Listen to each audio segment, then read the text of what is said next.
Rain tapped gently against the tinted windows of the black SUV as Daniel Hayes sat in the back seat, eyes fixed on the glowing screen of his phone. To the world, Daniel was a man who had it all, the CEO of a tech empire, a net worth north of $200 million, and the kind of confidence that made people either want to be him or resent him. But behind the pressed suits and luxury lifestyle was a man still learning how to be a father.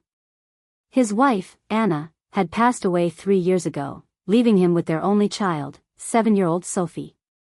Daniel loved Sophie more than life itself, but work had always been his language. Parenting? That was still foreign territory. It was Saturday, and he'd promised Sophie a trip to the city park, a promise he intended to keep this time. He told himself he could answer a few emails while she played. She'd never notice. He was wrong. The park was alive with the sounds of children's laughter and the smell of roasted peanuts from a nearby cart. Daniel sat on a bench, phone in hand, glancing up now and then to watch Sophie's pink jacket dart between swings and slides. He didn't notice the moment she vanished. It wasn't until he looked up for the third time and saw nothing but strangers' children that his chest tightened. "Sophie?" His voice cracked. No answer. He stood, scanning the park, his heart pounding so hard it blurred the edges of his vision. Panic clawed at his throat. Minutes felt like hours as he ran between play structures, calling her name. The air seemed to grow colder with every passing second. Then he saw her. Across the park, near the gate, a woman in a worn gray coat was kneeling in the grass, holding Sophie close. Daniel sprinted toward them. His driver, startled, hurried after him. When he reached them, Sophie's small arms were wrapped tightly around the stranger's neck, her face buried in the woman's shoulder. Daniel's instinct was to pull her away, but something about the woman's trembling hands stopped him. She looked up, her eyes red but kind. She was crying by the pond, the woman said softly. Said she couldn't find her daddy. Daniel swallowed hard. "Thank you," he managed, reaching for Sophie. But just as Sophie turned into his arms, the woman leaned closer and whispered something into his ear. And it froze him in place. "She has your wife's eyes," the woman murmured. Daniel blinked. "What did you say?"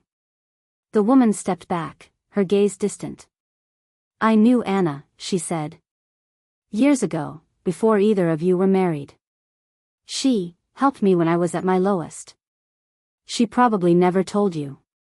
Daniel's throat tightened. Anna had always been quietly generous, never seeking praise. "I was homeless," the woman continued. "Pregnant. She gave me money for a motel, bought me groceries, even paid for my first job uniform. She told me, when you can, help someone else. That's how the world heals." Her voice cracked. "I lost my daughter 2 years ago. When I saw Sophie by the pond, I couldn't just leave her."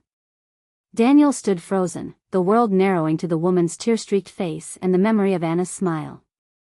Something shifted inside him at that moment. Daniel reached into his coat pocket, pulling out his wallet, then stopped.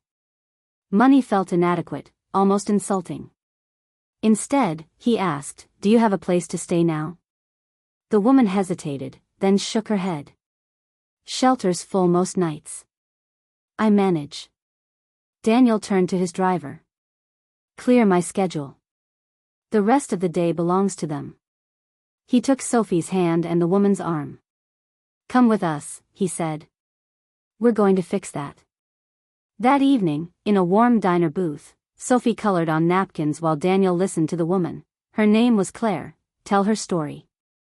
He learned about the factory job she lost when it shut down, the eviction that followed, the endless string of "maybe next week" promises from housing programs. For the first time in years, Daniel wasn't thinking about quarterly earnings or board meetings. He was thinking about his late wife, and how proud she would be. By nightfall, Claire had a hotel room, paid for 6 months in advance, and a promise from Daniel to help her find steady work. Weeks passed. Claire found a job at one of Daniel's smaller companies. She moved into her own apartment. And one Sunday afternoon, Sophie asked if Miss Claire could join them for ice cream. Daniel realized something important then. Helping Claire hadn't just changed her life. It had changed his. Months later, at a charity gala, Daniel told the story publicly for the first time. How a stranger had returned his daughter, whispered words about his late wife, and reminded him of the kind of man he wanted to be. His closing words were simple. When you have the power to make life easier for someone else, even for a single day, do it. Not because they deserve it or because you'll be thanked, but because one day, someone will do it for you, or for someone you love. And somewhere in the crowd, Claire stood with Sophie on her lap, smiling. Because kindness, once set in motion, never stops traveling.